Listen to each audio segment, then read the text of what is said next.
예, 안녕하세요. 인간중심 소프트로봇 연구센터장을 맡고 있는 서울대학교 기계공학부 조규진 교수입니다.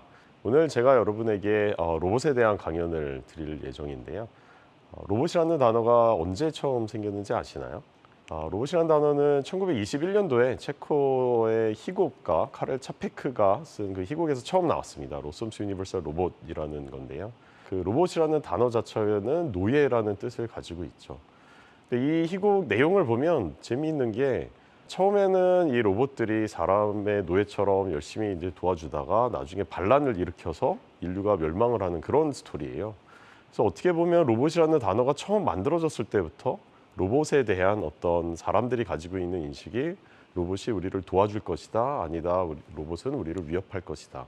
이 두 가지 양면적인 것들이 처음부터 있었던 것 같습니다.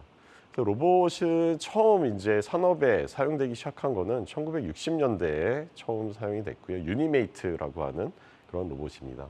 그래서 이 로봇을 보면 실제로 산업용으로 쓰였고요. 공장에 들어가서 사용이 된 건데 이 영상을 제가 처음 발견하고 나서 깜짝 놀랐습니다. 왜냐하면 이 영상을 보시면 이 로봇이 어마어마하게 큰 로봇인데 이 로봇을 집안 한가운데다 갖다 놓고 사람의 아침상을 차리는 것을 도와주는 그런 영상을 보여주고 있습니다.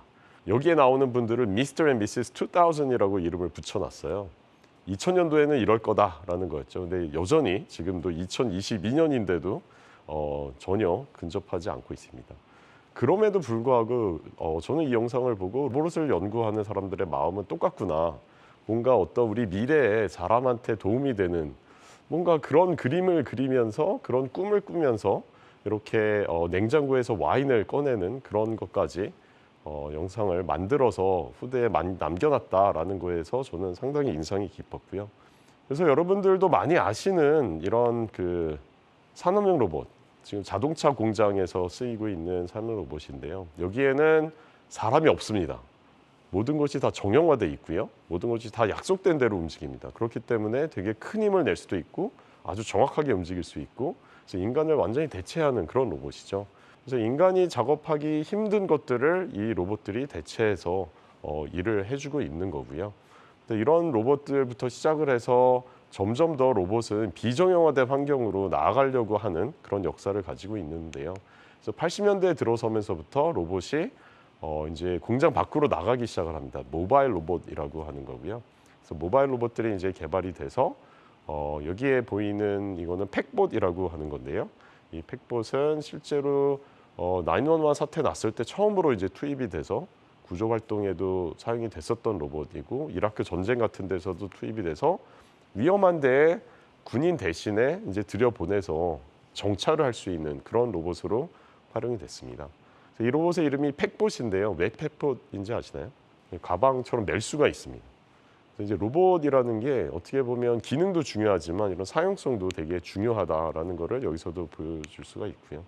90년대 들어서면서부터 여러분들 이제 집안에 요즘은 많이 들어와 있는 그런 청소기 로봇들이 이제 나오기 시작을 했고, 그리고 이제 수술용 로봇, 수술을 하는 로봇도 처음에는 이제 미국 국방청에서 전쟁이 일어났을 때 위험한 지역에 의사를 보내기가 어려우니까 위험한 지역에 로봇을 보내놓고 의사는 멀리 떨어져서 수술을 하자, 이런 개념으로 연구가 시작이 됐던 거를 이제 상용화해서 지금은 병원들에서 쓰고 있죠.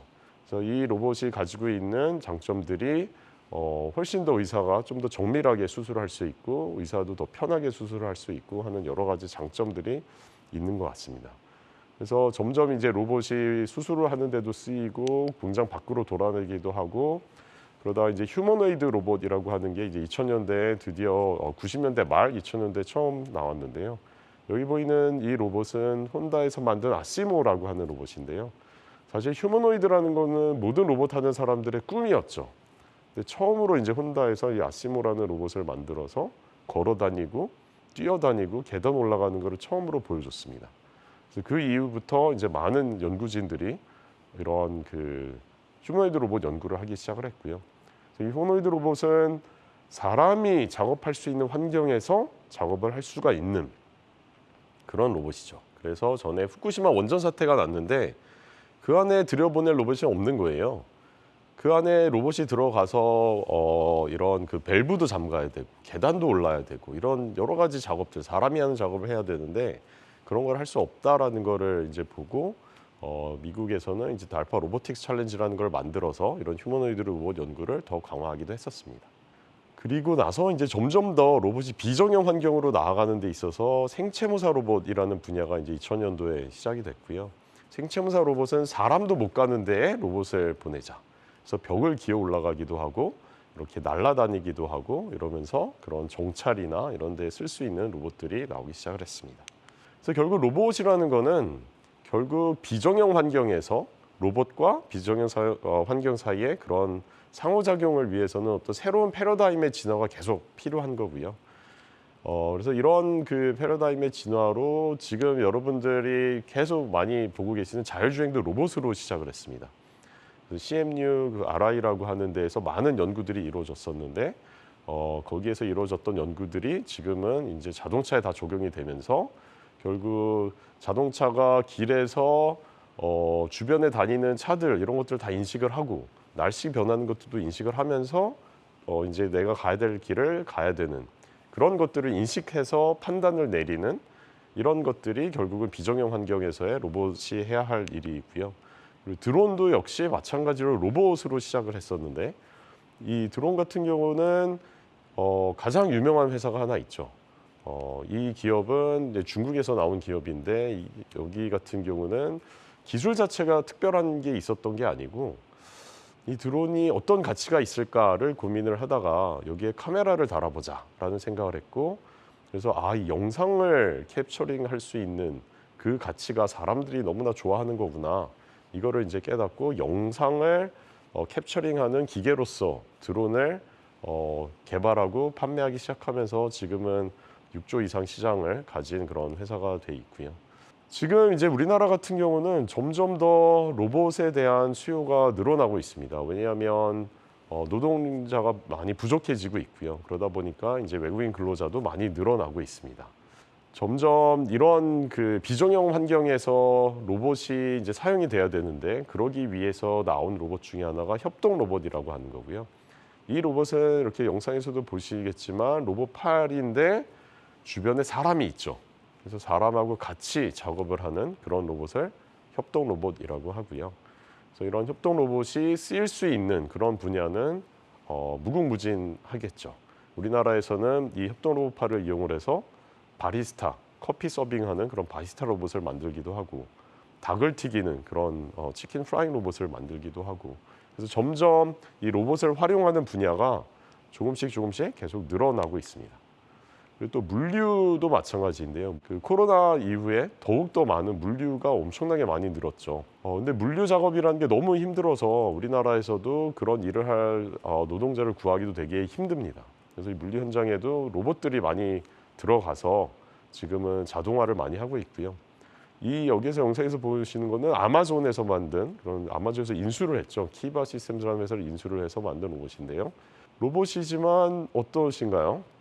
환경 자체가 그냥 사람들이 작업하는 물류 현장이 아니라 로봇이 작업하기 좋게 어느 정도 정형화를 해놓고 로봇을 투입을 했습니다. 이렇게 해야 이제 로봇이 작업을 하기가 좋은 거죠. 그래서 로봇이 점점 우리 일상생활로 들어오고 사용이 돼야 되는데 환경도 같이 그거에 맞춰서 변화가 돼야 된다라는 거를 이 사례에서 보여줄 수가 있는 것 같습니다. 그리고 호텔 서비스 로봇입니다. 그래서 호텔 서비스 로봇도 나오기 시작한 지는 벌써 10년이 넘었는데 최근 들어서 우리나라에서도 이제 상용화가 되기 시작을 하고 있는 것 같고요. 호텔 서비스 로봇도 이게 처음에는 과연 시장성이 있느냐 이런 얘기들을 많이 했는데 사실 이 그 호텔 서빙 로봇이 해주는 거는 정말 단순한 업무입니다. 전화해서 뭐 갖다 주세요 하면은 갖다 주는 그런 역할인데 이런 일을 하는 사람들을 구하기도 되게 힘들다고 해요. 그리고 그런 사람들을 관리하는 데에도 더 많은 비용이 든다고 합니다. 갑자기 결근을 하기도 하고 갑자기 그만두기도 하고 이런 일들이 일어나서 그런데 이런 로봇 같은 경우는 결근을 하지도 않고 물론 이제 고장이 날 수는 있죠. 그래서 그런 서비스 같은 것만 잘 해주면 이런 로봇들이 계속 쓰일 수가 있고 이런 노동력이 점점 부족해지는 상황에서 이런 것들을 도와주는 사람을 도와주는 사람 대신에 이런 것들을 해주는 로봇들이 점점 더 많이 필요해지는 것 같고요. 아마 여러분들도 식당 가서 아마 많이 보셨을 것 같아요. 식당 보조 로봇도 지금 이제 많이 늘어서 지금은 여기저기서 많이 쓰이고 있는 것 같습니다. 그리고 이제 최근 들어서는 다시 한번 휴머노이드가 각광을 받기 시작을 했죠. BD라는 회사가 가지고 있는 휴머노이드 로봇이고요. 아마 세계 최고의 기술을 가지고 있는 것 같습니다. 얼마 전에 테슬라에서도 휴머노이드를 개발을 하겠다라고 공언을 했고, 얼마 전에 출시된 로봇은 수준은 되게 떨어진다고는 하지만 매우 빠른 속도로 지금 개발이 이루어지고 있어서 이런 휴머노이드 로봇이 작업 현장에서 지금 많이 자동화돼 있지만 아직 자동화 안 돼 있는 부분에 들어가서 품질을 되게 일정하게 만드는 그런 역할들을 하게 될 것 같습니다. 그리고 지금 이제 사족 로봇들도 요즘 많이 나오기 시작을 했는데요. 스팟 미니라고 하는 로봇도 있고 미니 치타라고 하는 로봇도 있고요. 이런 사족 로봇들이 지금 나와서 환경을 감시를 한다든지 건설 현장에서 계속 돌아다니면서 누군가 이제 사람이 돌아다니면서 계속 감시를 해야 되는데 사람 대신에 야간에 어두운 때 이런 때 이제 돌아다니면서 감시를 한다든지 위험한 환경에 사람 대신 들어가서 돌아다니면서 영상을 찍어서 보내주는 그런 역할을 하고 있는 것 같습니다. 그래서 이런 식으로 지금 로봇은 계속해서 시장을 넓혀가고 있고요. 그러면서 이제 새로운 패러다임으로 또 하나 나오고 있는 게 소프트 로봇이라고 하는 겁니다. 유연한 소재를 써서 적용성이 뛰어난 그런 유연 소재 로봇인데요. 이런 소프트 로봇이라는 게 처음 나왔을 때는 사람들이 이게 로봇이야? 이게 무슨 로봇이야? 막 이런 얘기도 많이 했었고요. 그래서 이 연구를 하는 사람들이 좀 힘들어하기도 했었습니다. 하지만 지금 이제 이 연구들이 나온 지 이제 10년 정도가 넘었는데 이제는 국제 로봇 학회 이런 데에서도 제대로 분야가 생겨서 연구적으로 인정을 받고 있고요. 하버드, MIT 등등 전 세계 유수의 대학들에서 이 연구를 아주 많이 하고 있습니다. 신생 분야이다 보니까 우리나라 같은 경우도 지금 빠르게 이 연구를 해서 세계적으로도 앞서가는 연구들을 많이 하고 있습니다.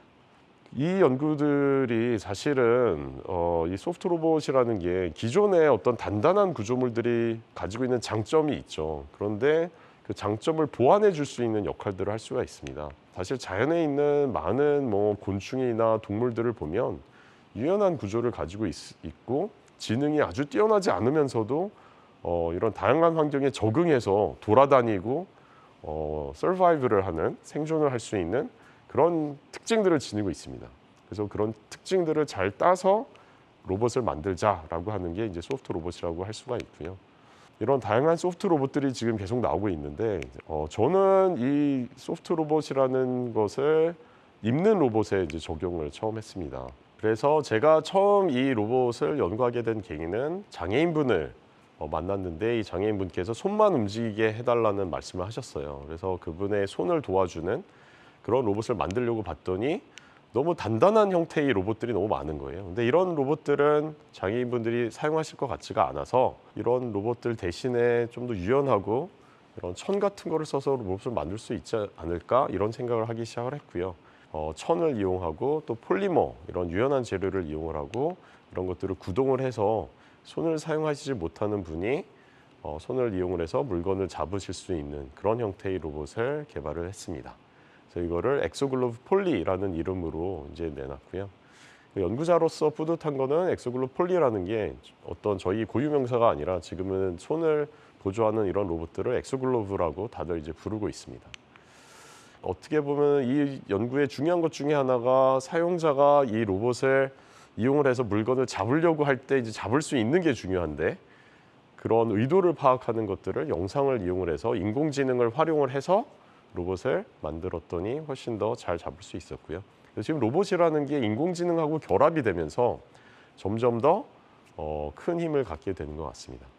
지금까지는 디지털 세상에서의 많은 문제들을 IT 기술들이 다 이제 풀어줬다고 하면 지금 세상에 많이 남아있는 문제들은 물리적인 세상에서 해결을 해야 될 문제들이 정말 많이 남아 있습니다. 특히 그런 비정형 환경, 사람을 도와주는, 사람을 직접적으로 도와주기도 하고 사람 대신에 되게 어려운 환경에 들어가서 작업을 할 수 있는 그런 로봇들이 필요합니다.